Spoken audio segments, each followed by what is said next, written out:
Van Cliburn, American hero, the Russian starling, world-renowned platinum musician, and classical pianist. Certainly not a common combination of characteristics and accomplishments attached to a singular person. And to think that when he sat on that bench in Moscow in 1958, he had no idea what he would become, how many people he would inspire, how much love he would receive, even the barriers he would break when it came to Russian culture and the American perception of classical music.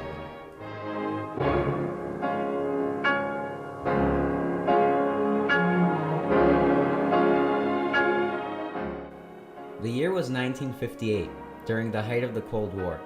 The rivalry between the Soviet Union and the United States was greater than ever, including not only military and political strength, but also cultural superiority.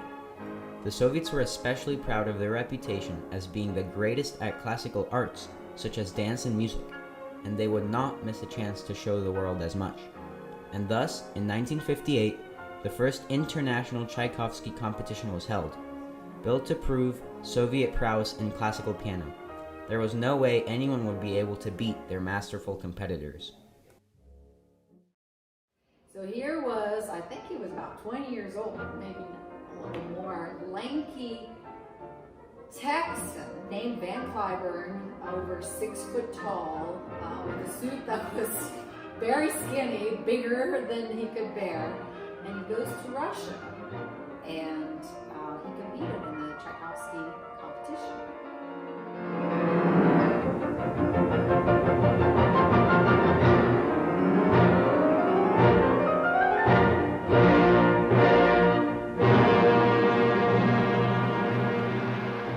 After his spectacular performance of Tchaikovsky's Piano Concerto No. 1, the audience fell in love and gave him an 8-minute standing ovation. Though the competition had not yet ended, everyone knew it was far from over, even the judges. However, they did not know whether it would be appropriate to award such an honor to an American, and, consequently, they went to Nikita Khrushchev, Soviet leader, for permission. As the famed story goes, when the judges asked Khrushchev to award Van Cliburn with the first prize, he simply asked, "Is he the best?" To which the judges replied affirmatively, only to have him then say, "Then give him the prize."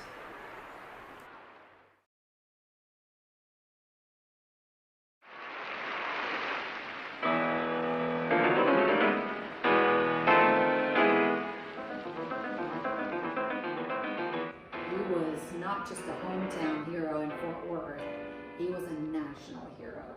He's the only classical pianist to ever be on the cover of Time magazine. And back in the day, there were parades thrown for heroes, and he got a ticker tape parade thrown in New York when he came back from Russia. So it was a pretty historical event that landed him the notoriety that he has today in this country and across the world. Needless to say, Americans loved him, and because of that, they were introduced to the power of classical music and grew to love it more than at any other point in their history. In short, Van Cliburn made classical music cool. Not only was he the only classical musician to ever receive a ticker tape parade, but his recording of Tchaikovsky's Piano Concerto No. 1 was the first ever classical recording to hit platinum. He broke the barriers into the minds of Americans and shifted their perception of his craft in a way that had never been done before, and will likely never be done again. But perhaps even more fascinating is how he won over the Russian people in a fashion that few Americans ever did. He was so humble, and he had such humility. He just never met a stranger. But I think he, as a person, had this open-heartedness that was not quite ever seen before in that arena. That was disarming. Even if you see videos of him, his facial expressions are just so humbling. And I think that's what spoke through in his music. From the time Van Cliburn was just a young boy, he had a fascination for Russia. So when he visited Moscow for the competition, it was as if all of his dreams came true, being in one of his favorite places on earth. The Russian people and elites no doubt were aware of this, and they felt appreciated. Even to this day, Years after he stepped foot in Russia, their people still remember and honor him with a fondness unparalleled by any other American. This was no doubt what won him the competition, but also what gained him the international respect he has.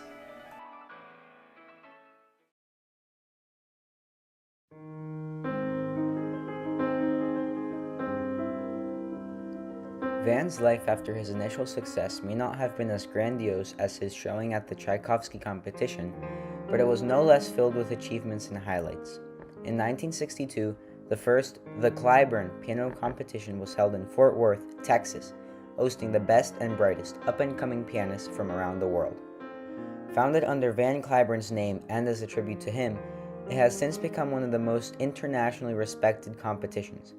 In fact, the competition has such a great influence on the area around it and has become so influential in its field that many consider not New York, not Los Angeles, but Fort Worth to be the epicenter of classical music in the United States.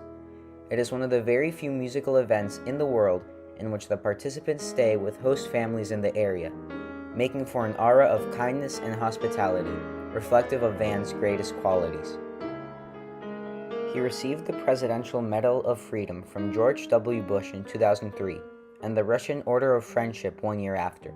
He was also awarded the Grammy Lifetime Achievement Award and the National Medal of the Arts by Barack Obama in 2011. As if that weren't enough, he also played for every U.S. president from Harry Truman to Barack Obama. Van Cliburn spent his final years with the people he loved, and, although he passed away in 2013, the mark he left will not be erased or diminished anytime soon. Van Cliburn loved all people, and people loved him back, even if they were existential enemies of where he came from. He broke through the preconceived notions that people had of him by just being himself, a person who could appreciate all aspects of life, the world, and humanity as a whole. A strong barrier stood between the Americans and Russians during that time, dividing them from truly knowing and loving each other. But, if only for a moment, one man shattered that barrier and let two peoples be united under the gratitude for and recognition of that which is so ingrained into the human consciousness, so essential to the human experience: music.